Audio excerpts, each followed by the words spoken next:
हे पब्लिक, तर माझ्या मिनी ब्लॉगमध्ये तुमचं सर्वांचं स्वागत आहे. आणि आज आपण जाणार आहे भात काढायला. तर चला जाऊया भात काढायला. आणि फायनली आपण पोचलेलो. एक दिवस आधीच आपण कट करून ठेवलेलं होतं, म्हणजे कापून ठेवलेलं होतं. सोंगणी झाली होती, फक्त आता आपल्याला सडकायचं होतं. हे एक शेतकरी पुत्राला माहीत असलं पाहिजे का सडकणं कशाला म्हणता आणि सोंगणी कशाला म्हणतात.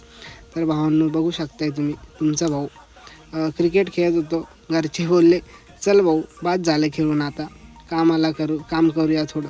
तर काय तुमचा भाऊ आला आणि बघू शकताय, आल्यानंतर व्हिडिओ काढले नाही असं कधी होतच नाही, कारण की तुमच्या भावाला व्हिडिओ काढल्याशिवाय जमतच नाही. तर बघू शकताय तुम्ही, आजी, वहिनी, माझा भाऊ, परत अजून एक माझा भाऊ आहे. तर मी पण फायनली, आणि तुम्ही बघू शकताय, तुम्हाला शेवटचा डॅम व्ह्यू दाखवतो.